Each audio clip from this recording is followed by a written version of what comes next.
نحمد نصلی علی رسول الکریم اما بعد فاعوذ باللہ من الشیطان الرجیم بسم اللہ الرحمن الرحیم۔ ہم قرآن مجید کی تفسیر کر رہے ہیں اور سورہ الرعد پر پہنچے ہوئے ہیں۔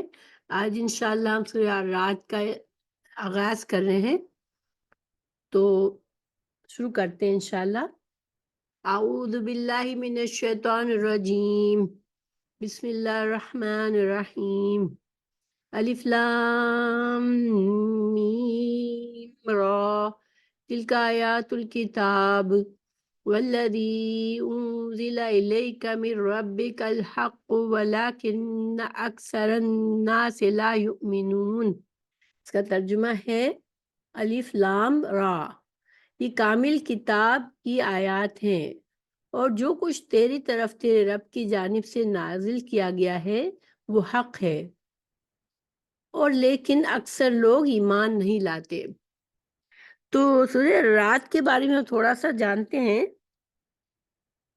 کہ سورہ رات کا مضمون کے بارے میں تھوڑا سا سمجھتے ہیں۔ سورہ رات جو ہے وہ اس کا جو نزول کا وقت بتایا جاتا ہے، یہ مکی سورہ ہے،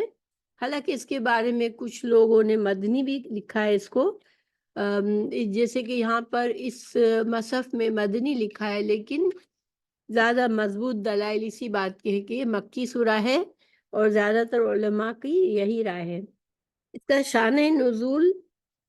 سورہ رعد رسول اللہ صلی اللہ علیہ وسلم کے قیام مکہ کے آخری دور میں غالباً سورہ یوسف کے بعد 12 نبوی میں نازل ہوئی ہے، جب رسول اللہ صلی اللہ علیہ وسلم کے خلاف بڑی سخت چالیں چلی جا رہی تھیں اور مکر سے کام لیا جا رہا تھا۔ تو یہ اس سورہ کو سورہ یوسف کا جوڑا بھی بتایا جاتا ہے، کیونکہ سورہ یوسف میں پچھلی سورہ میں ہم نے پڑھا کہ حضرت یوسف علیہ السلام کے حق پر ہونے پر اور ان کے مخالفین کے باطل پر ہونے کا قصہ تھا۔ حضرت یوسف علیہ السلام کا کردار اور آپ کا جو اللہ پر توکل، آپ کا اللہ سے تعلق اور ہر مشکل میں اللہ پر بھروسہ اور صبر کا جو بہترین مظاہرہ ہم نے دیکھا، پھر ان کے مخالفین کا باطل پرست ہونا ہم نے دیکھا کہ ان کے خلاف چالیں چلی گئیں، ان کو زبردستی ان پر مجبور کیا گیا، ان کو دھمکی دی گئی، گناہ پر اکسایا گیا، اور نہ ماننے پر ان کو قید کی دھمکی دی گئی، اسی طرح ان کو قید میں ڈالا گیا، کوئی جانتے بوجھتے کہ وہ بے گناہ ہے۔ تو یعنی کہ پورے جو واقعات ہم نے پڑھے وہ سب کیا تھے؟ ایک طرح سے باطل کا حق کے ساتھ ایک طرح سے ٹکراؤ تھا۔ تو سورہ یوسف میں بھی ہم یہی دیکھیں گے کہ حق اور باطل کے فرق کو یہاں پر قصے کے ذریعے نہیں بیان کیا جائے گا، لیکن انسان کی عقل کو جگایا جائے گا، ایسے دلائل دیے جائیں گے، آفاقی دلائل، کائنات میں جو چیزیں ہم انسان دیکھتا ہے، صبح شام آسمان زمین میں جو نشانیاں دیکھتا ہے، تو یہ ساری جو اللہ تعالیٰ کی اس سے توحید کے طرف اشارہ ہوتا ہے۔ ایک عقل مند انسان صرف کائنات کی نشانیوں پر غور کرتا ہے تو اس کو اللہ کے حق ہونے اور اللہ کے واحد ہونے کا اور ایک خالق کائنات کی موجودگی کا احساس ہوتا ہے۔ تو سورہ رعد میں بہت ہی تفصیل کے ساتھ یہ کائنات کے دلائل ہمیں بتائے گئے ہیں۔ سورہ یوسف میں ہم نے سورہ یوسف کی آیت نمبر 108 میں اللہ تعالیٰ نے 108 میں اللہ تعالیٰ نے رسول اللہ صلی اللہ علیہ وسلم سے فرمایا، قُلْ هَذِهِ سَبِيلِي أَدْعُو إِلَى اللَّهِ عَلَى بَصِيرَةٍ أَنَا وَمَنِ اتَّبَعَنِي وَسُبْحَانَ اللَّهِ وَمَا أَنَا مِنَ الْمُشْرِكِينَ۔ کہہ دے یہی میرا راستہ ہے، میں اللہ کی طرف بلاتا ہوں، پوری بصیرت پر ہوں۔ تو پوری بصیرت پر ہوں یعنی کہ غور و فکر کرنے کے بعد تمام جو دلائل ہیں میرے پاس، جو قرآنی آیات ہیں، جو کائنات ہے کی نشانیاں ہیں، وہ ہر چیز اپنے خالق کی طرف اشارہ کرتی ہے، اپنے خالق کے بارے میں ہمیں ثبوت پیش کرتی ہے، اور جو بھی انسان بصیرت پر ہے، جو غور و فکر کرنے والا ہے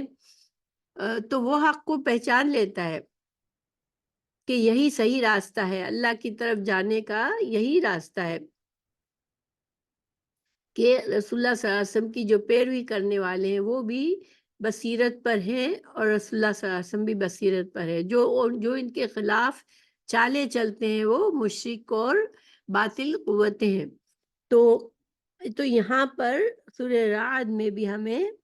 اب یہ ساری چیزیں آفاقی دلائل دکھائے جائیں گے، یعنی عقلی طور پر جو بصیرت کا ذکر سورہ یوسف میں کیا گیا، بصیرت پر ہونے کی۔ اور بصیرت کیا ہوتی ہے؟ بصیرت جو ہوتی ہے وہ بصارت آنکھ سے دیکھنا، اور بصیرت دل کی آنکھ سے سمجھنا چیزوں کو، جو انسان کو اللہ نے ایک سمجھ دی ہے، عقل دی ہے، اور جو اس کو وہ دل جو اس کو اللہ کی پہچان کراتا ہے، انسان کی وہ صلاحیت جس کو دل کہا گیا ہے، جس سے انسان اپنے اللہ کو پہچانتا ہے۔ تو یہ سب چیزیں جو ہے یہاں پر سورہ رعد میں ہمیں وہ دلائل دیے جائیں گے کہ انسان کی عقل، غور و فکر کرنے والے انسان کی عقل کھل جائے گی اور وہ توحید کو سچ مانے گا۔ تو سورہ رعد میں اصل میں توحید کے دلائل ہیں، رسول اللہ صلی اللہ علیہ وسلم کی رسالت کے دلائل ہیں، اور آخرت کے دلائل ہیں۔ یہ سارا مضمون اس میں ہے کہ یہی سچ ہے اور یہی حق ہے۔ اچھا، تو ہم اس کو مزید اس سورہ کی تفسیر کو سمجھتے ہیں انشاءاللہ۔ دیکھیے، جو شروع کی آیات ہیں اس میں تمہید کی گئی ہے، جس میں پیغمبر صلی اللہ علیہ وسلم کو خطاب کر کے یہ حقیقت واضح کی گئی ہے کہ یہ کتاب الہی کی آیات ہیں، صرف ہوائی اور سوچ کی باتیں نہیں ہیں، انسان کے خیالات کی پیداوار نہیں ہے یہ، بلکہ اس میں ہر بات حقیقت ہے، اور جن باتوں کی یہ خبر دے رہی ہے، یعنی قرآن میں جن باتوں کی خبر دی گئی ہے وہ سب پوری ہو کر رہیں گی، لیکن اکثر لوگ اپنی ضد پر اڑے رہیں گے اور اس پر ایمان نہیں لائیں گے۔ اس آیت کو ہم سمجھتے ہیں، الف لام را۔ الف لام را یہ حروف مقطعات ہیں، اور حروف مقطعہ کا مطلب الگ الگ پڑھا جانا، اور یہ کچھ سوراز میں ہے، قرآن کے آغاز میں حروف مقطعات ہیں جن کا معنی اور مفہوم ہمیں نہیں سمجھایا گیا ہے، لیکن اللہ سبحانہ تعالیٰ ہی صحیح معنی اور مفہوم اس کا جانتے ہیں، اور ہم اس پر ایمان لاتے ہیں۔ اور الف لام را یعنی ہر لفظ جو ہے وہ قرآن کی آیات ہے، اور ہر لفظ پر جس طرح سے 10 نیکیاں انسان کو ملتی ہے پڑھنے میں، تو الف لام را حروف مقطعات ہے۔ پھر تل کا آیات الکتاب، تل کا آیات الکتاب، تو دیکھیں آیات الکتاب یہ الکتاب کی آیات ہیں، تو یہاں جب الکتاب آیا ہے اس میں، تو یہ گرامر کے لحاظ سے جس انداز میں اس کو کہا گیا تل کا آیات الکتاب، تو اس میں کیا مطلب نکلتا ہے کہ کامل کتاب، قرآن مجید جو ہے وہ کامل کتاب، اور قرآن مجید مطلب لیا گیا ہے، بہترین اس میں خوبیاں موجود ہے۔ تو قرآن یہاں پر الکتاب، تل کا یہ اسم و اشارہ ہے، آیت الکتاب یہ آیات الکتاب کی ہے، یعنی یہ آیات ایک کامل کتاب کی ہے، قرآن مجید کی ہے، جو اللہ سبحانہ تعالیٰ کی طرف سے ہے۔ پھر ولیکن اکثر الناس لا یؤمنون۔ اچھا، پھر دوسری اس الکتاب کی خوبی کیا ہے؟ والذی انزل الیک من ربک الحق، تو اللہ تعالیٰ کی طرف سے جو کچھ آپ پر نازل کیا گیا ہے وہ سب حق ہے، وہ سچ ہے، لیکن اکثر انسان ایمان نہیں لائیں گے۔ تو یہاں میں یہ پتہ چلتا ہے کہ دنیا کے جو اکثریت لوگوں کی وہ غور و فکر کرنے کی عادی نہیں ہے، وہ غور و فکر کرتی نہیں ہے، نہ کائنات کی نشانیوں پر، نہ قرآن کی آیات پر، اس وجہ سے کہ وہ اپنی عقل کو استعمال نہیں کرتے، تو اس وجہ سے وہ ایمان نہیں لاتے۔ کوئی بھی انسان اگر اپنی عقل کو استعمال کرے گا اور صحیح کھلے دل سے قرآن کی آیات کو پڑھے گا، اگر کائنات کی نشانیوں پر غور و فکر کرے گا تو وہ پھر اللہ پر ایمان لے آئے گا۔ پھر دوسری آیت، اللہ الذی، اب اس سے یہاں پر ایک اشارہ ہمیں یہ بھی ملتا ہے کہ دیکھیں اکثریت لوگوں کی ایک بھیڑ، انسان کی ایک بھیڑ جب ہوتی ہے، زیادہ تر لوگ کسی چیز کے پیچھے جب چلتے ہیں تو وہ کوئی سوچ سمجھ کر نہیں چلے ہوتے، ٹھیک ہے، بس ایک کسی جیسے کہ جب انسان اگر اپنی عقل کو سائیڈ میں رکھ دیتا ہے اور بس کسی کی طرف پیچھے چلتا رہتا ہے اندھا دھند، تو وہ بصیرت پر نہیں ہوتا، اور اکثر لوگوں میں یہ خامی ہوتی ہے، الا یہ کہ اللہ کسی کو ہدایت دے اور وہ اپنی عقل اور بصیرت سے معاملہ کرے اور اللہ کو پہچانے۔ پھر اللہ تعالیٰ مزید فرما رہے ہیں، اللہ الذی رفع السماوات بغیر عمد ترونہا، اللہ ہی ہے، اللہ وہ ذات ہے جس نے آسمانوں کو بلند کیا بغیر ستونوں کے۔ تو اللہ سبحانہ تعالیٰ، اللہ وہ پاک ہستی کا نام ہے تو جس نے سب کچھ بنایا، ٹھیک ہے، اللہ سبحانہ تعالیٰ کے اس نام میں ہی ہمیں اللہ ایک اکیلا معبود ہے، تو پھر اس میں یہ پتہ چلتا ہے، یہ معنی ہے کہ اللہ ہی نے سب کچھ بنایا ہے، اللہ ہی خالق ہے، اس ایک لفظ میں اس کی ساری صفات موجود ہے، اللہ سبحانہ تعالیٰ کا یہ ذاتی نام ہے، اور اس میں صرف ایک لفظ میں لفظ اللہ میں، لفظ جلالہ میں اللہ کی ساری صفات آ جاتی ہے، اور ایمان اس ہستی کی توحید، اس کے رسولوں کی تصدیق اور اس کے سامنے قیامت کو پیش ہونے کے عقیدے کا نام ہے۔ کوئی انسان کہتا ہے میں ایمان لاتا ہوں، تو ایمان کا مطلب اصل میں کیا ہے کہ انسان اللہ کو ایک مانے، اپنے خالق کو، مالک کو، مدبر کو ایک مانے، اسی کو سچا معبود مانے اور اس کے ساتھ کسی کو شریک نہ کرے، اور اس کے رسولوں کی تصدیق کرے کہ ہاں یہ اللہ تعالیٰ نے بندوں کی ہدایت کے لیے انبیاء کرام کو بھیجا اور رسول اللہ صلی اللہ علیہ وسلم آخری نبی ہیں، اور پھر قیامت پر یقین رکھنا کہ قیامت برپا ہوگی اور اللہ تعالیٰ لوگوں کو دوبارہ اٹھائے گا اور ان کے جو بھی کچھ دنیا میں اعمال ہوئے ہوں گے اس کا حساب کتاب ہوگا، اور اس کے لحاظ سے انسان کے اعمال اور عقائد کے لحاظ سے اس کو جزا اور سزا دی جائے گی۔ تو یہاں پر اللہ تعالیٰ نے انسانوں کے سامنے آسمان اور زمین میں اپنی قدرت کی کچھ نشانیوں کی طرف توجہ دلائی ہے تاکہ وہ توحید اور رسالت اور قیامت پر ایمان لے آئے۔ سب سے پہلے آسمان کا ذکر فرمایا، یہ جو آسمان کا ذکر فرمایا، آسمان کو اور زمین کو پیش کیا جا رہا ہے ایک اللہ کی توحید کی نشانی کے طور پر، تو یہ قرآن میں کئی جگہ کیا گیا ہے۔ سورہ المومنون آیت نمبر 57 میں کہا، لَخَلْقُ السَّمَاوَاتِ الْأَرْضِ أَكْبَرُ مِنْ خَلْقِ النَّاسِ، کہ یقیناً آسمانوں اور زمین کا پیدا کرنا لوگوں کے پیدا کرنے سے زیادہ بڑا کام ہے۔ اسی طرح سورہ نازعات میں آیت نمبر 57 میں فرمایا، کیا تمہیں پہلی بار یا دوبارہ پیدا کرنا زیادہ مشکل ہے یا آسمان کو،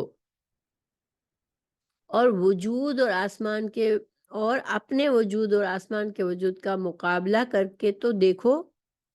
یعنی انسان سوچے کہ جس اللہ نے مجھے پہلی بار پیدا کیا جب میں کچھ بھی نہیں تھا،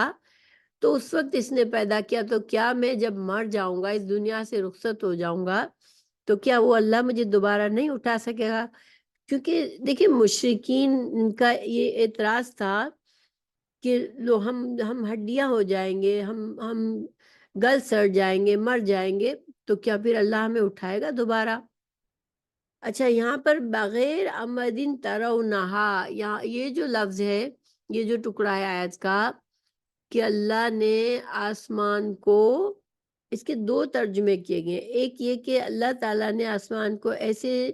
ایسے ستونوں کے ذریعے پیدا، یعنی آسمان جو ایک چھت کی طرح ہے جو زمین کے اوپر ہے، اور آسمان کو کسی چیز نے بظاہر ہمیں کچھ نظر نہیں آتا کہ آسمان کیسے اپنی جگہ پر رہتا ہے اور وہ زمین پر گر نہیں پڑتا۔ دیکھیں دنیا میں کبھی بھی کوئی چھت جو ہوتی ہے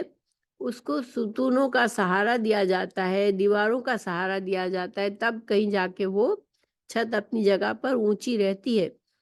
تو آسمان ہمارے لیے ایک چھت کی حیثیت رکھتا ہے، زمین ہمارے لیے بچھونا ہے، زمین پر ہم چلتے پھرتے ہیں، ہم بستے ہیں زمین پر۔ تو یہ آسمان کو سہارا کس نے دیا ہے؟ یعنی کیوں، کیا کوئی ایسے ستون ہے جو ہمیں نظر نہیں آتے مگر اللہ تعالیٰ نے ستون بنائے ہیں؟ یا دوسرا معنی یہ ہے کہ بغیر کوئی ستونوں کے اللہ تعالیٰ نے ہی اس کو اپنی جگہ پر تھام کے رکھا ہے۔ تو یہ سورہ فاطر 41 میں فرمایا گیا، اعوذ باللہ من الشیطان الرجیم، ان اللہ یمسک السماوات والارض ان تزولا ولئن زالتا ان امسکہما من احد من بعدہ انہ کان حلیما غفورا۔ یقیناً بات یہ ہے کہ اللہ تعالیٰ آسمانوں اور زمین کو تھامے ہوئے ہے کہ وہ موجودہ حالت کو چھوڑ نہ دیں، اور اگر وہ موجودہ حالت کو چھوڑ بھی دیں تو پھر اللہ کے سوا اور کوئی ان کو تھام بھی نہیں سکتا، وہ علیم اور غفور ہے۔ تو یہ جو ہے اللہ تعالیٰ کی کمال قدرت اور صنعت کا بیان ہے۔ تو دیکھیں اس میں ایک اشارہ یہ بھی ہے کہ جو انسان جس کو اللہ نے بنایا ہے وہ اس دنیا میں اس شرک کرتا ہے، ایسے ایسے گناہ کرتا ہے کہ آسمان بھی ٹوٹ جائے، آسمان بھی ان کے گناہوں کے اثر سے ٹوٹ کر گر جائے، مگر اللہ تعالیٰ ہی ہے جس نے آسمان کو اپنی جگہ پہ برقرار رکھا ہے۔ دیکھیں ہم روزانہ دیکھتے ہیں مگر غور و فکر اس پر کرنا چاہیے، انسان کو کائنات کی نشانیوں پر غور و فکر کرنا چاہیے۔ تو جیسے کہ میں نے بتایا کہ اس کے دو معنی کیے گئے، یا تو ایک یہ کہ تم دیکھتے ہو کہ آسمان اپنی جگہ پہ کھڑا ہے، چھت بنا ہوا ہے، مگر اس کو کوئی ستون نہیں ہے جو اس کو اپنی جگہ پر رکھے ہوئے ہے، اللہ سبحانہ تعالیٰ ہی نے اس کو اپنی جگہ پہ تھام کے رکھا ہے۔ دوسرا معنی یہ ہے یعنی کہ ستون ہے، ٹھیک ہے، مگر تمہیں نظر بھی نہیں آتے، ایسے ستونوں کے ذریعے اللہ تعالیٰ نے اپنی قدرت سے اس کو روک کے رکھا ہے۔ تو دونوں معنی صحیح ہو سکتے ہیں۔ اور یہاں پہ ایک اور یہ معنی بھی نکلتا ہے کہ دیکھیں آسمان اور زمین اللہ کے فرما بردار ہیں، اللہ نے انہیں جس حالت میں رکھ دیا وہ اسی حالت میں رہ رہے ہیں اور اس سے تجاوز نہیں کر رہے ہیں، لیکن انسان جو ہے اس کو کچھ اختیار ملا ہوا ہے، اس کو ارادے کا اختیار دیا گیا ہے، کوشش کا اختیار دیا گیا ہے، چاہے وہ حق کی طرف چلے یا چاہے باطل کی طرف۔ تو اس سے انسان اللہ کی مرضی نافرمانی کرتا ہے، حالانکہ اللہ کی عظیم ذات کی نافرمانی کرنا جبکہ انسان ایک حقیر شے ہے، یہ بہت بڑی بات ہے، لیکن انسان اس کا اندازہ نہیں کرتا، انسان اس کو سوچتا نہیں ہے۔ اور یہ جو چاند اور سورج ہیں وہ بھی دیکھیں اللہ تعالیٰ کے حکم سے چلتے ہیں، اور سورج اپنا ایک سال میں پورا کرتا ہے، اور چاند جو ہے وہ اپنی ایک ماہ میں اپنا راستہ پورا کرتا ہے،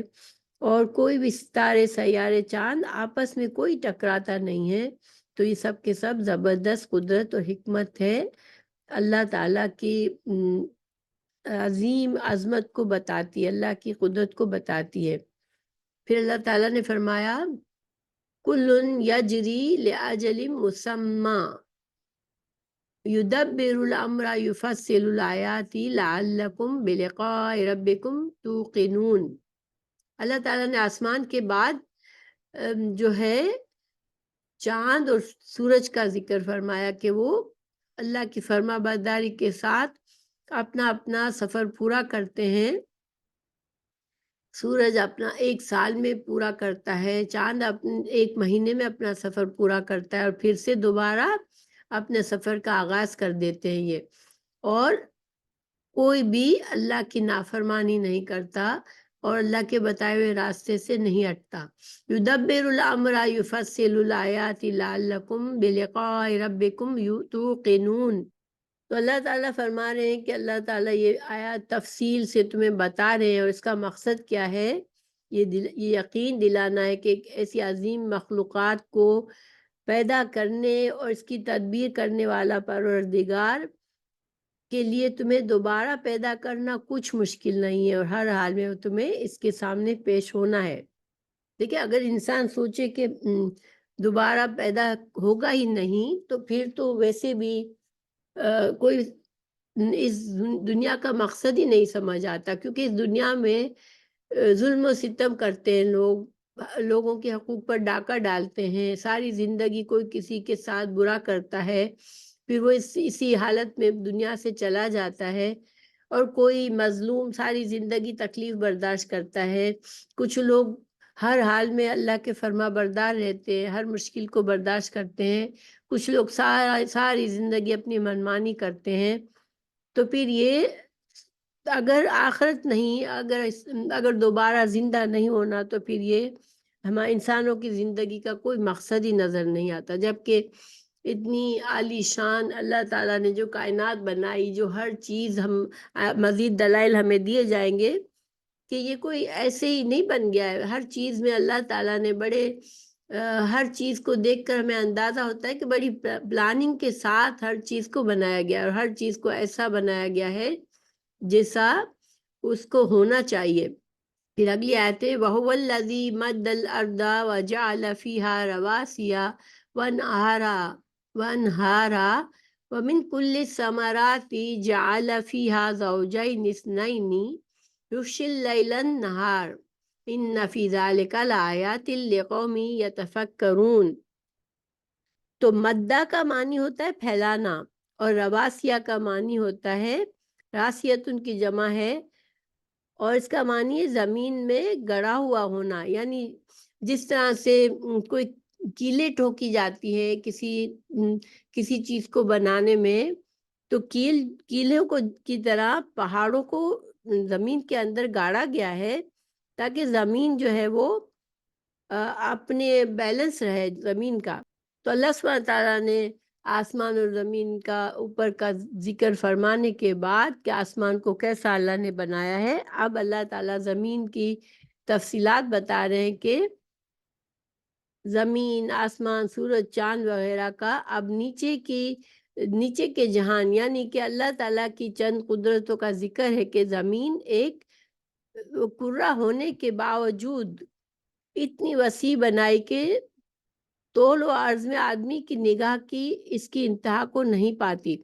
دیکھیں، جیسے سائنس کے ذریعے ہمیں پتہ چلتا ہے کہ زمین گول ہے، لیکن اگر ہم جس طرح سے زمین پر چلتے پھرتے ہیں، اگر ایک گول چیز پر انسان کی چیزیں ہوتی، انسان کچھ بناتا، وہ سب کچھ قائم نہ رہتا، لیکن زمین پر انسان آرام سے چلتا پھرتا ہے، اور زمین کو ایسا وسیع بنایا ہے اللہ نے کہ آدمی اس کی انتہا کو نہیں دیکھتا۔ آدمی زمین کے طول و عرض کی نگاہ، اس کی نگاہ کی انتہا سے باہر ہے۔ پھر انسان اور حیوان کسی تکلیف کے بغیر اس پر چلتے پھرتے ہیں۔ انسان عظیم الشان عمارتیں بناتا ہے زمین کا توازن قائم رکھنے کے لیے، اور ہر وقت زلزلے کی کیفیت سے محفوظ رکھنے کے لیے اس میں بہت سے نیچے تک گڑے ہوئے اور بہت سے اوپر تک اٹھے ہوئے پہاڑ بنا دیے، اور تمہاری زندگی کی بقا کے لیے دریا اور ندی نالے بنا دیے۔ ندی نالوں کا ذکر پہاڑوں کے ساتھ فرمایا، کیونکہ دریا عموماً پہاڑوں ہی سے نکلتے ہیں، کیونکہ اللہ تعالیٰ نے یہاں کیا فرمایا، وَجَعَلَ فِيهَا رَوَاسِيَ وَأَنْهَارًا، یعنی اس میں اللہ نے پہاڑ بھی بنائے اور نہریں بھی بنائی، اور یہ سب چیزیں انسان کی ضرورت اور زندگی کے لیے یہاں ضروری ہیں۔ پھر وَمِن كُلِّ الثَّمَرَاتِ، اب من کل ثمرات اس جملے میں ایک ایسی حقیقت بیان فرمائی جس کا پوری طرح انکشاف انسان کو بہت بعد میں ہوا، یعنی جب قرآن کے نزول کے وقت انسان لوگوں کو یہ پتہ نہیں تھا، جیسے جو لوگ درخت اگاتے تھے، جیسے کھجوروں کے درخت میں ان کو پتہ ہوتا تھا کہ ایک مادہ درخت ہوتا ہے اور یہ ایک نر درخت ہوتا ہے، لیکن تمام ثمرات میں، تمام درختوں میں نر اور مادہ الگ الگ ہوتے ہیں، اور ہر درخت میں ان کا پھل جو ہے وہ نر اور مادہ پھولوں کا بور ملنے سے وجود میں آتا ہے۔ یہ ساری چیزیں اب انسان کو بہت سی جیسے تحقیقات اور تجربات سے یہ باتیں اب پتہ چلی ہے کہ ہر پھولوں میں بھی جوڑا ہوتا ہے، بعض پھولوں کے اندر ہی جوڑا ہوتا ہے نر اور مادہ کے، ایک مادہ کا جز ہوتا ہے، ایک نر کا جز ہوتا ہے، تو دونوں پھول بعض اوقات ایک ہی پودے میں موجود ہوتے ہیں اور بعض اوقات ایک درخت کے ایک ہی پھول میں نر مادہ دونوں حصے پائے جاتے ہیں۔ یعنی بعض درخت ایسے ہیں کہ نر اور مادہ کے اجزاء ایک ہی درخت کے اندر ہوتے ہیں، بعض اوقات ایک ہی پھول کے اندر ہوتے ہیں، اور بعض اوقات درخت بھی الگ الگ ہوتے ہیں، نر کا درخت الگ اور مادہ درخت الگ۔ تو یہ سب کچھ ایسی چیزیں نہیں ہے کہ انسان کہے کہ بس بن گئی، اچانک سے بن گئی، بس اتفاقاً بن گئی، دنیا وجود میں آ گئی، دنیا کی چیزیں بن گئی۔ انسان یہ نہیں سوچ سکتا کیونکہ ہر چیز کو دیکھ کر انسان کو اس پر جب غور کرتا ہے تو اس کو پتہ چلتا ہے کہ یہ تو بہت ہی زبردست پلاننگ کے تحت ہر چیز کو تدبیر سے بنایا گیا ہے۔ پھر دیکھیں اس کے علاوہ کچھ لوگوں نے یہ کہا کہ جعل فیہا زوجین اثنین، تو اس کا ترجمہ یہ کیا کہ دو قسمیں، یعنی کہ پھلوں کے اندر میٹھے پھل بھی ہوتے ہیں، کڑوے پھل بھی ہوتے ہیں، تو اچھے ذائقے والے ہوتے ہیں، فائدہ مند ہوتے ہیں، کچھ نقصان دہ ہوتے ہیں، یعنی ہر اس میں بھی اقسام ہوتی ہے، ہر چیز ایک ہی نہیں ہوتی، ٹھیک ہے۔ تو اگر انسان دیکھے کچھ پھلوں کی تاثیر گرم ہوتی ہے، کچھ کی ٹھنڈی ہوتی ہے، کوئی سائز میں چھوٹے ہوتے ہیں، کوئی کلر الگ الگ ہوتے ہیں سب کے، اور کسی کا درخت بہت بڑا ہوتا ہے، کسی بیل ہوتی ہے، زمین پر رہتی ہے۔ تو یہ سب کچھ کون کرتا ہے؟ اتنی اقسام پھلوں میں اور سبزیوں میں اور پودوں میں کون بناتا ہے؟ اور ہر قسم کو جب انسان غور و فکر کرتا ہے تو اس کا دماغ ہل جاتا ہے کہ کس قدر بہترین تدبیر سے یہ چیزیں بنائی گئی ہیں۔ پھر اللہ تعالیٰ نے فرمایا یغشی اللیل النہار ان فی ذالک لآیۃ لقوم یتفکرون، تو یہ بھی اللہ کی قدرت ہے۔ دیکھیں کہ بندوں پر رحمت ہے اللہ کی کہ اللہ تعالیٰ نے یغشی کا مطلب ہوتا ہے ڈھانپ لینا، ٹھیک ہے، تو ایک چیز کو دوسری چیز سے ڈھانپنا یکشی ہوتا ہے، تو رات کو دن پر اللہ تعالیٰ اڑا دیتا ہے۔ دیکھیں رات آتی ہے تو اندھیرا ہو جاتا ہے، ہر چیز چھپ جاتی ہے، دن روشن ہوتا ہے، انسان رات کو سوتا ہے، آرام کرتا ہے جو اس کے لیے ضروری ہے۔ مخلوقات کو ایک وقت کے بعد آرام کرنا پڑتا ہے۔ اگر رات نہ آتی اور صرف اجالا ہی اجالا ہوتا تو انسان کس طرح سے سکون محسوس کرتے۔ دنیا میں جو خاموشی اور سکون ہوتا ہے رات کے وقت جس میں مخلوقات آرام کرتی ہے تو وہ اگلے دن کے لیے تازہ دم ہو جاتے ہیں۔ پھر جب دن آتا ہے تو دن کی روشنی میں انسان اپنی زندگی کے کام کاج کرتا ہے۔ سورہ قصص 71 سے 73 تک بھی اس مضمون کو بیان کیا گیا ہے۔ اللہ تعالیٰ نے فرمایا سورہ قصص میں آیت 71 میں،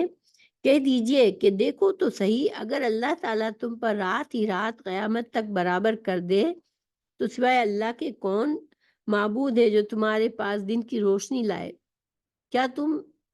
سنتے نہیں ہو؟ پوچھئے کہ یہ بھی بتا دو کہ اگر اللہ تعالیٰ تم پر ہمیشہ ہمیشہ قیامت تک دن ہی دن رکھے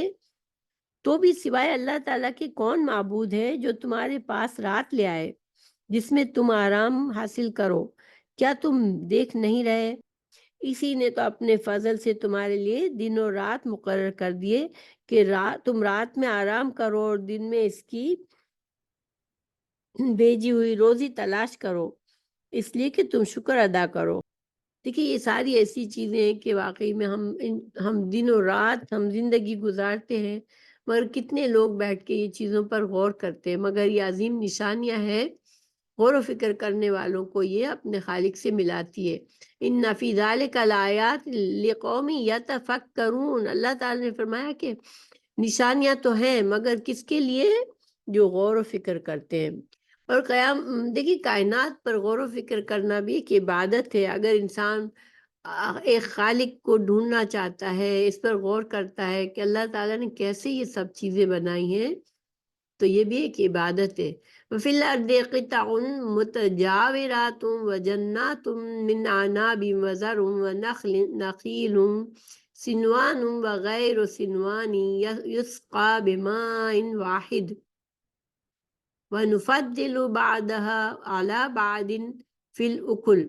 إِنَّ فِي ذَلِكَ لَآيَاتٍ لِقَوْمٍ يَعْقِلُونَ۔ اب اللہ تعالیٰ فرما رہے ہیں اور زمین میں ایک دوسرے سے ملے ہوئے مختلف ٹکڑے ہیں، اور انگوروں کے باغ اور کھیتی اور کھجور کے درخت کئی تنوں والے اور ایک تنے والے، جنہیں ایک ہی پانی سے سیراب کیا جاتا ہے۔ ہم ان میں سے بعض کو پھل میں بعض پر فوقیت دیتے ہیں۔ بلا شبہ اس میں ان لوگوں کے لیے یقیناً بہت سی نشانیاں موجود ہیں۔ تو قطعن کا جو ہے یہ قطعتن کی جمع ہے اور اس کا معنی ہے ٹکڑے، ٹھیک ہے۔ اور متجاوراتن جوارن ہمسائیگی سے ہے، یعنی کہ اس کا مطلب یہ کہ ساری زمین ایک جیسی نہیں ہے، ٹھیک ہے۔ کوئی ٹکڑا زرخیز زمین کا ہے، کوئی شور کا ہے، کوئی نرم زمین ہے، کوئی پتھریلی ہے۔ یہ سب قطعے ایک دوسرے کے ساتھ ساتھ ہیں۔ اب اسی زمین کے کسی علاقے میں کوئی کھیتی اور پھل پیدا ہوتا ہے، کسی میں کوئی اور کسی میں انگوروں اور دوسرے پھلوں کے باغات ہیں۔ دیکھیں جو لوگ کھیتی باڑی کرتے ہیں ان کو بھی اندازہ ہوتا ہے کہ کون سی زمین کس پھل کے لیے زیادہ مناسب ہے، کس چیز کو کہاں لگانا ہے کہ وہ کس طرح کے آب و ہوا میں کون سے پھل زیادہ بہتر بنیں گے اور پھلیں گے پھولیں گے، کون سے پودے کہاں پر زیادہ اچھی طرح رہتے ہیں۔ ہم گھر میں بھی اگر کچھ پلانٹس رکھتے ہیں تو ان کی بھی خصوصیات الگ ہوتی ہے، کسی کو زیادہ دھوپ میں رکھنا ہوتا ہے، کسی کو ہلکی دھوپ میں رکھنا پڑتا ہے، کسی کو سائے میں رکھنا پڑتا ہے۔ اسی طرح دیکھیں یہاں انگوروں کی مثال دے کر باقی باغات جو ہے یہ سننے والے کی سمجھ پر چھوڑ دیے۔ تو جس طرح انگوروں کے باغات ہوتے ہیں اسی طرح دوسری چیزوں کے باغ اور کھیتی ہے، اور اس میں ہر کھیتی آ گئی، یعنی ہمیں ایک مثال دی گئی ہے لیکن انسان اس کو سمجھ لے کہ یہ ہر طرح کے پھلوں کے لیے ہے۔ اور کھجوروں کے درخت دو قسم کے ہوتے ہیں، سنوان وغیرہ سنوان۔ سنوان کا کیا مطلب ہوتا ہے؟ لیکن نخیل سنوان وغیرہ سنوان، تو سنوان ایسے درخت کو کہتے ہیں کہ کھجور کا تنا نیچے سے ایک ہو اور اوپر اس تنے سے کئی تنے نکلے تو وہ سنوان ہے، اور اگر یہ ایک ہی تنا ہے تو غیر سنوان ہے۔ اس قسم کے دوسرے درخت اس نے خود سمجھ لیں، یعنی کہ اسی طرح بہت سے درختوں میں یہ خوبیاں ہوتی ہیں، پھر سب ایک ہی پانی سے سیراب کیے جاتے ہیں۔ دیکھیں سب سے بڑی بات یہاں اللہ تعالیٰ نے یہ فرمائی کہ یہ جو بے شمار قسم کا جو نباتات پیدا ہوتی ہے، پھل پیدا ہوتے ہیں، درخت بنتے ہیں، لیکن پانی تو زمین سے وہی پیتے ہیں نا۔ یہ تو نہیں ہے کہ کسی کو الگ سے پانی دیا جاتا ہے، مختلف قسم کا پانی دیا جاتا ہے۔ ایک ہی طرح کا پانی پی کے کوئی پھل کڑوا پیدا ہوتا ہے، کوئی میٹھا پیدا ہوتا ہے، کوئی بدمزہ، کوئی مزیدار، اور کوئی اس سے بھی بڑھ کر لذت والا۔ یہ دیکھیں پھر دیکھیں رسول اللہ صلی اللہ علیہ وسلم نے فرمایا، یہ حدیث ہے کہ آدم علیہ السلام کو پیدا کرنے کے لیے پوری روئے زمین سے اللہ تعالیٰ نے ایک مٹھی لی جس میں سفید، سیاہ، سرخ، ہر رنگ اور نرم اور سخت شور زرخیز ہر قسم کی مٹی آ گئی، اور وہ آدم کی اولاد اسی کے مطابق کوئی سرخ ہے، کوئی سفید ہے، کوئی سیاہ ہے، کوئی اس کے درمیان، اور کوئی نرم مزاج ہے، کوئی سخت مزاج ہے، کوئی خبیث طبیعت کا ہے اور کوئی طیب طبیعت کا ہے۔ تو ایک ہی زمین، ایک ہی پانی، ایک ہی باپ، اور اسی کے نطفے سے بے شمار رنگا رنگ انسان پیدا ہوئے۔ تو کیا یہ ساری چیزیں غور و فکر کے لیے نہیں ہے انسان کے لیے؟ اللہ تعالیٰ فرما رہے ہر لفظ دیکھیں، ہر مثال دینے کے بعد سیم ٹکڑا آتا ہے، ان فی ذالک الآیات لقوم یتفکرون، یہاں پر کہا گیا ان فی ذالک الآیات لقوم یعقلون۔ اوپر اللہ تعالیٰ نے فرمایا کہ اللہ تعالیٰ اپنی نشانیاں بیان کر رہا ہے، اللہ تعالیٰ اپنی آیات بیان کر رہا ہے اور کائنات کی نشانیوں کا ذکر فرما رہا ہے تاکہ جو لوگ اللہ کی ملاقات کا یقین رکھتے ہیں ان کو سمجھ آئے بات۔ تو دیکھیں اصل مسئلہ ہی یہی ہے کہ انسان اگر اپنا دل و دماغ بند رکھتا ہے تو اس کو کوئی بھی بات، کوئی نشانی سمجھ نہیں آتی۔ اور جو لوگ عقل والے ہیں، جو صحیح معنوں میں عقل والے ہیں قرآن کی روشنی میں، اور جو غور و فکر کرنے والے ہیں، ان کو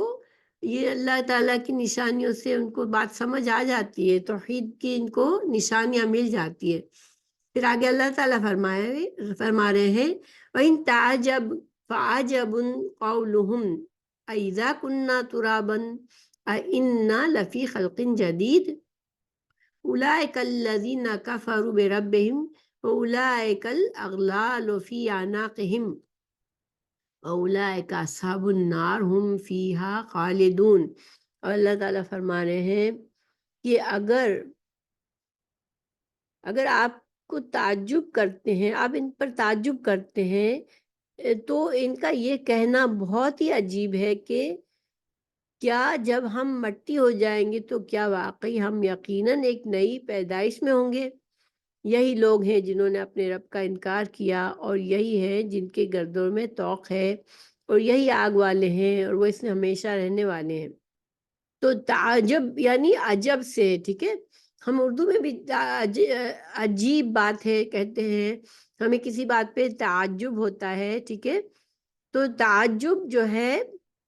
مطلب یہ کہ اگر آپ اتنی نشانیاں دیکھ کر بھی ان کے ایمان نہ لانے پر تعجب کرتے ہیں، اب ظاہری بات ہے کہ اتنی نشانیاں کائنات کی ہے، اللہ تعالیٰ نے قرآن میں ان کا ذکر فرمایا، انسان چلتے پھرتے روز دیکھتا ہے، تو رسول اللہ صلی اللہ علیہ وسلم سے کہا جا رہا ہے کہ آپ کو تعجب ہے کہ یہ ساری آیات، ساری نشانیاں دیکھ کر پھر کیوں ایمان نہیں لاتے؟ تو اللہ تعالیٰ نے فرمایا کہ تعجب آپ اس بات پر کریں کہ وہ ان کو دوبارہ نئے سرے سے پیدا ہونے کا وہ ناممکن قرار دیتے ہیں۔ یعنی اللہ تعالیٰ نے انہیں پیدا کیا ہے تو یہ وہ کیسے اس بات کو ناممکن سمجھ سکتے ہیں کہ اللہ ہمیں دوبارہ نہیں پیدا کر سکے گا؟ تو حالانکہ جو شخص معمولی علم اور معمولی عقل رکھتا ہے بآسانی سمجھ سکتا ہے کہ اتنی قدرتوں کے مالک اور پہلی دفعہ انہیں پیدا کرنے والے کے لیے انہیں دوبارہ نئے سرے سے پیدا کرنا کوئی مشکل نہیں ہے۔ پھر اللہ تعالیٰ وجہ بتا رہے ہیں کہ کیوں اتنی ساری نشانیاں ان کو کیوں اثر نہیں کرتی، ان کو یہ کیوں نہیں مانتے، کیونکہ یہ انکاری ہے، یہ ماننا نہیں چاہتے۔ یعنی جب انہوں نے آخرت سے انکار کیا تو گویا اللہ کی قدرت سے انکار کیا، اور یہ کہا کہ اللہ اتنا عاجز اور بے بس ہے کہ انہیں دوبارہ پیدا ہی نہیں کر سکے گا۔ تو دیکھیں کفر کیا ہے، کافر کون ہوتا ہے؟ کافر وہ ہوتا ہے جس کو حقیقت پتہ چل جائے، حق پتہ چل جائے، لیکن وہ اس کا ماننے سے انکار کر دے۔ تو اللہ تعالیٰ ان کے بارے میں بتا رہے کہ اصل میں یہ نہیں کہ ان کو سمجھ نہیں آ رہا، آپ کو تعجب تو ہوتا ہے کہ یہ نہیں کیوں سمجھتے، تو یہ نہیں اس لیے سمجھتے کہ ان کو سمجھنا نہیں ہے، وہ انکاری ہے اللہ کو ماننے سے، وہ آخرت میں دوبارہ یہ اٹھائے جانے کے، تاکہ دنیا میں جو چاہے کرتے پھرے۔ انسان کیوں آخرت سے گھبراتا ہے؟ جب واقعی جس کو آخرت کا یقین ہو جائے وہ دنیا میں اللہ کی نافرمانی نہیں کرے گا، کیونکہ اسے پتہ ہوگا کہ میں برا کروں گا تو مجھے اس کا جواب دینا پڑے گا۔ تو انسان مگر اپنی خواہشات پہ چلنا چاہتا ہے، اپنی منمانی کرنا چاہتا ہے، تو پھر وہ کیا کرتا ہے کہ حق کو انکار کرنے کے بعد اس کے لیے آسان ہو جاتا ہے کہ اب وہ اپنی منمانی کرتا رہے۔ مگر اللہ تعالیٰ یہاں کیا فرما رہے ہیں؟ اولئک الاغلال فی اعناقہم،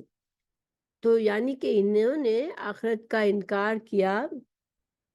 اغلال کہتے ہیں غلن کی جمع ہے، لوہے کا کڑا یا زنجیر جو مجرم کے گلے میں ڈال کر اسے باندھا جاتا ہے، اور بعض اوقات اسی کڑے کے ساتھ انسان کے ہاتھ بھی باندھ دیے جاتے ہیں. تو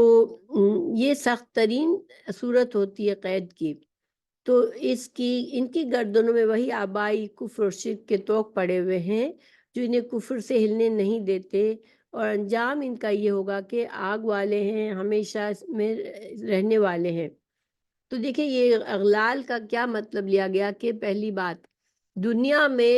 ان کے اندر ان کی گردنوں پہ طوق کس چیز کے ہیں؟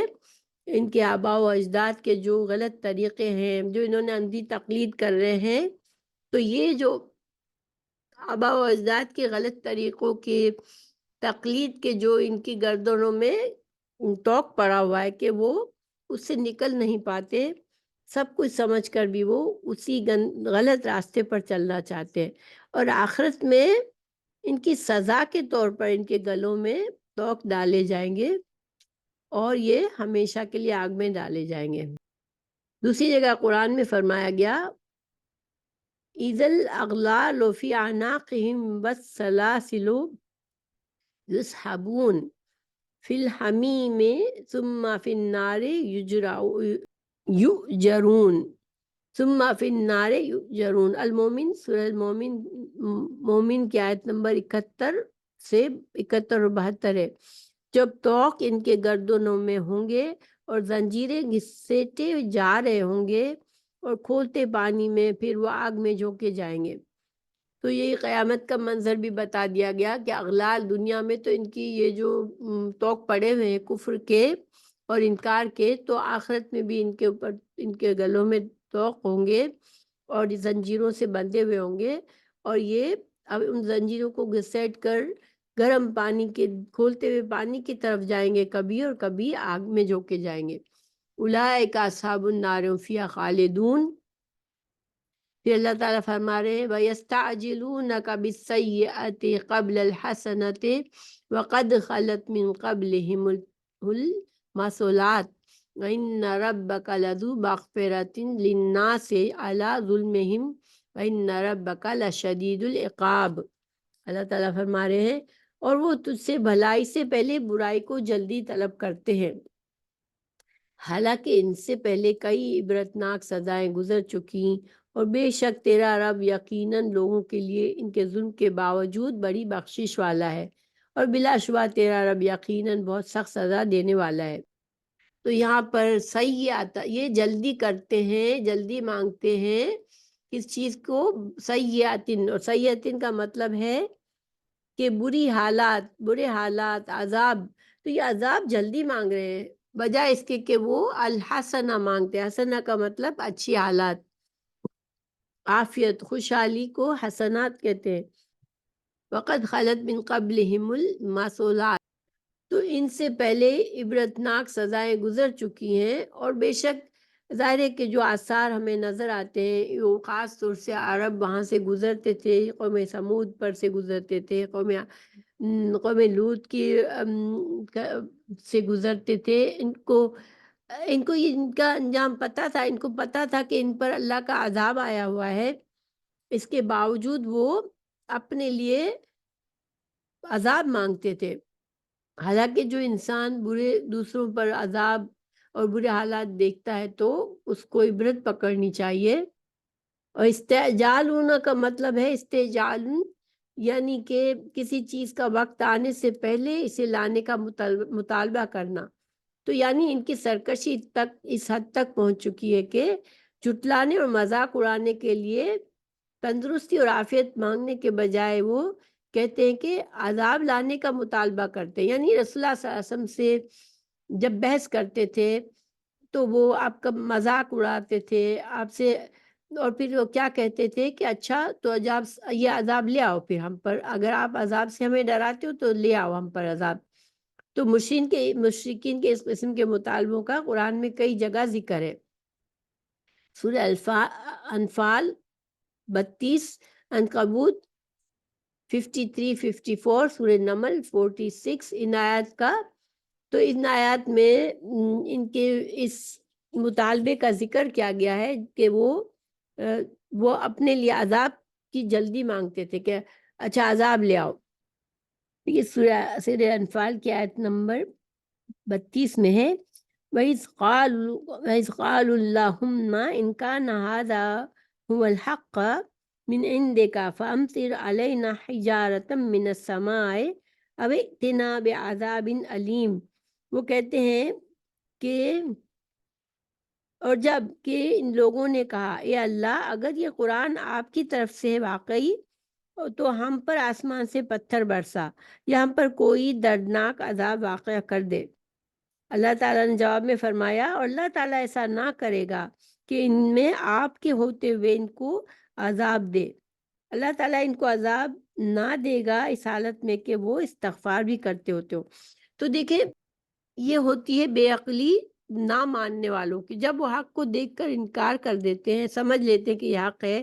پھر اپنی دنیا کی خواہشات میں انکار کرتے ہیں،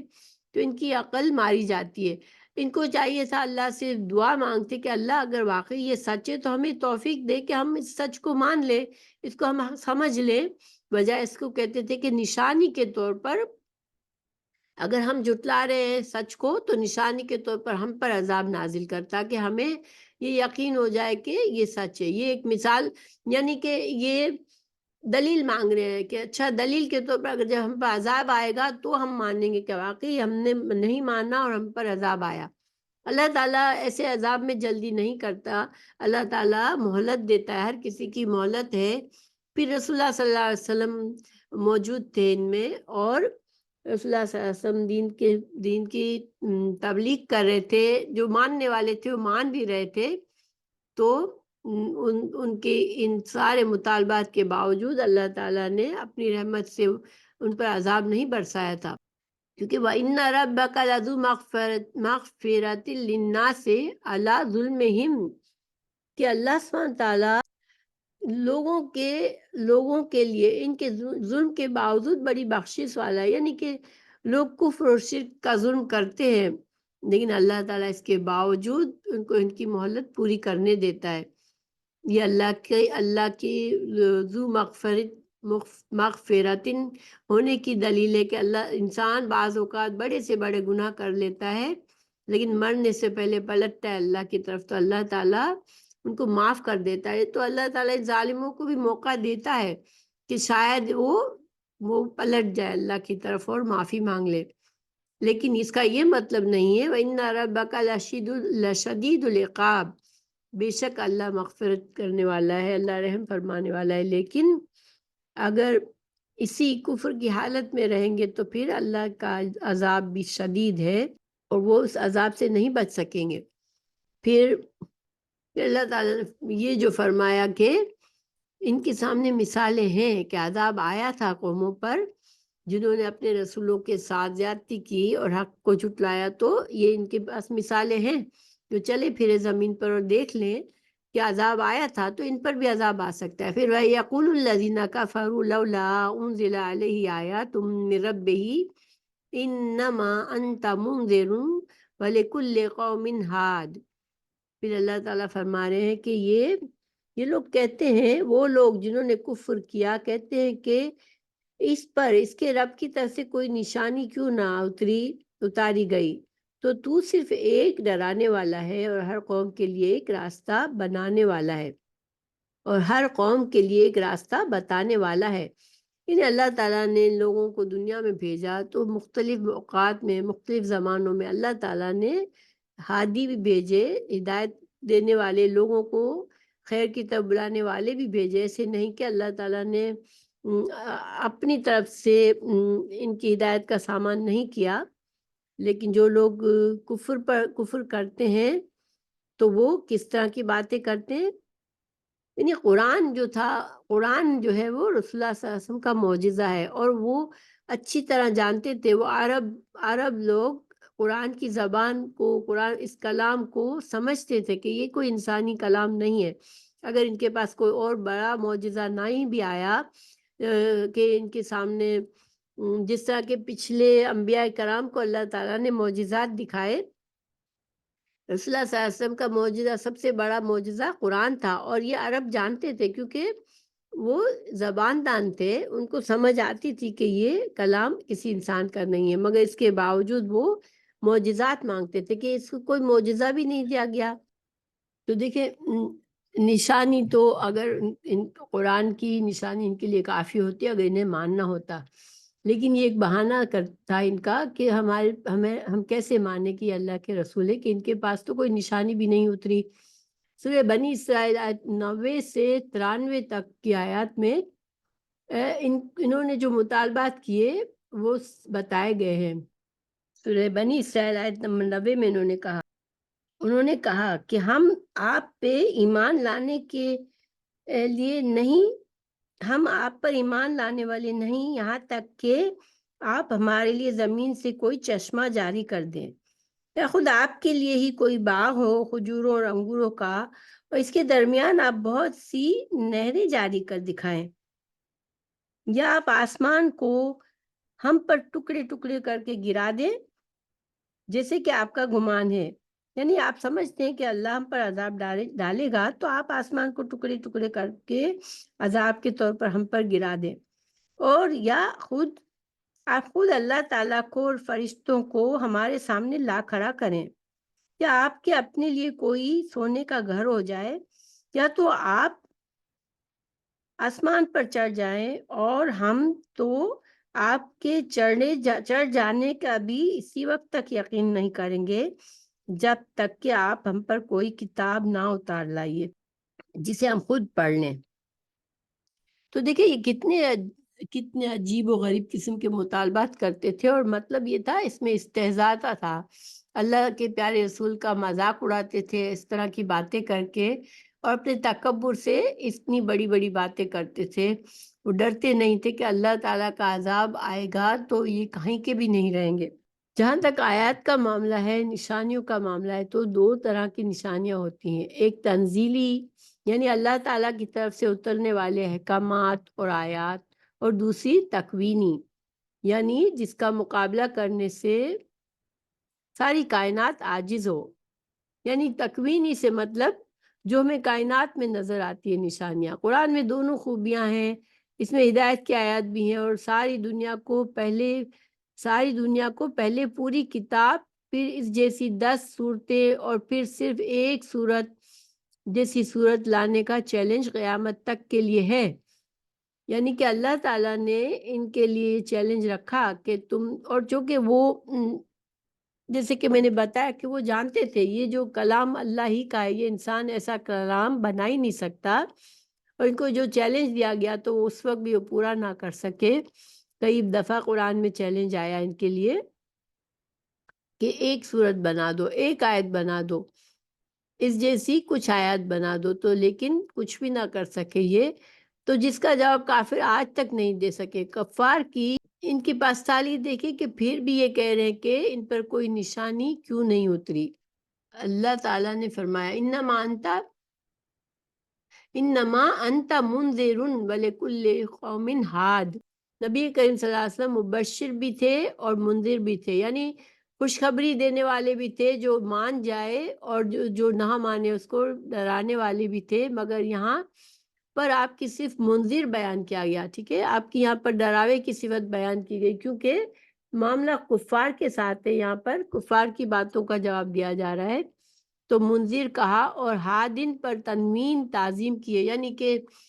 وَلِكُلِّ قَوْمٍ ہادن. ہادن یہاں تعظیم کے ساتھ ہے، یعنی اللہ پر ایمان نہ لانے والوں کے لیے دنیا اور آخرت کے عذاب سے ڈرانے والے کی ضرورت ہوتی ہے، اور ہر قوم کے لیے ایک عظیم رہنما ہوتا ہے. آپ کا کام کرشمے دکھانا نہیں، بلکہ آپ کی ذمہ داری لوگوں کو کفر کے برے انجام سے ڈرانا ہے، اور اس لیے آپ کرشمے دکھانے والے نہیں ہیں بلکہ صرف ایک عظیم ہادی ہیں، یعنی لوگوں کو برے انجام سے بتانے والے ہیں، اس سے آگاہ کرنے والے ہیں. انما کے ساتھ یہ حصر اضافی ہے، یعنی معجزہ دکھانے والے کے بجائے منذر ہیں، یہ نہیں کہ آپ منذر کے سوا کچھ بھی نہیں ہیں. تو گویا کہ یہاں جو کہا گیا کہ آپ تو صرف انما حصر کے لیے ہوتا ہے، ٹھیک ہے، یعنی کہ کچھ اور نہیں بلکہ آپ صرف منذر ہیں. تو اس کا یہ مطلب نہیں ہے کہ آپ صرف منذر تھے، آپ کی صفات میں آپ مبشر بھی تھے، تو مگر یہاں پر جو کہ یہاں پر صرف منذر سے بات کو پورا کیا گیا ہے کہ کیونکہ اسی سے بات واضح ہوتی ہے، کافروں کو ڈرایا جا رہا ہے، یہاں کافروں کو بتایا جا رہا ہے. تو یہ رسول اللہ صلی اللہ علیہ وسلم ہادین بھی ہیں، ہم ہدایت لانے والے ہیں قوم کے لیے، امت کے لیے، اور یہ ہمارے لیے بھی ہے کہ رسول اللہ صلی اللہ علیہ وسلم کی دیکھیے بعض لوگ حدیث سے گھبراتے ہیں کہ نہیں حدیث کی ضرورت نہیں، ہم قرآن سے ہی سمجھ لیں گے. لیکن رسول اللہ صلی اللہ علیہ وسلم کا جو یہاں پر ٹائٹل بتایا گیا کہ آپ ہادین ہیں، آپ رہنمائی کرنے والے ہیں، تو آپ صلی اللہ علیہ وسلم کے فرامین کے ذریعے آپ نے اپنے زندگی جس طرح سے گزاری اللہ کے احکامات پر عمل کر کے، تو یہ ہمارے لیے آپ صلی اللہ علیہ وسلم ہی ہادی ہیں، یہ رہنمائی فرمانے والے ہیں. اور آپ کی رہنمائی کو جو ٹھکرائے تو پھر وہ ہدایت کا راستہ اس کو کہاں سے ڈھونڈے گا. تو بہرحال ہم یہاں پر اس کو روکتے ہیں اور غور و فکر کی یہاں پر یہ ہے کہ انسان کی زندگی بہت مختصر ہے اور اس زندگی کا بڑا مقصد ہے. اگر انسان غور و فکر کرنے والا ہے، اگر انسان اس زندگی کو سنجیدگی سے لیتا ہے اور سوچتا ہے کہ میں کیوں یہ اللہ تعالیٰ نے اتنی بڑی کائنات بنائی، ہر چیز کو اتنی تدبیر سے پیدا کیا، پھر میری ذات کو ایسا بنایا، تو اس کا کیا مقصد ہے؟ کوئی نہ کوئی مقصد ضرور ہے. جب انسان اپنے مقصد کو تلاش کرے، انسان کا مقصد اگر اسے سمجھ آئے گا کہ میں اللہ کا بندہ بن کر مجھے زندگی میں گزارنا ہے اور اللہ کے رضامندی کے کام کرنا ہے، اللہ نے جو مجھے ہدایت کا راستہ رسولوں کے ذریعے بتایا اس پر عمل کرنا ہے، اور یہی میری زندگی کا مقصد ہے کہ جب میں دنیا سے رخصت ہوں تو اللہ مجھ سے راضی ہو اور مجھے اللہ تعالیٰ جنت میں جگہ دے جو کہ انسانوں کے لیے بنائی گئی ہے، ان کے لیے جو دنیا کا وقت ضائع نہیں کرتے بلکہ ہدایت کو مانتے ہیں، سمجھتے ہیں، دنیا میں غور و فکر کرتے ہیں اور اللہ کے راستے پر چلتے ہیں. تو یہاں پر ہم اپنے سبق کو ختم کرتے ہیں.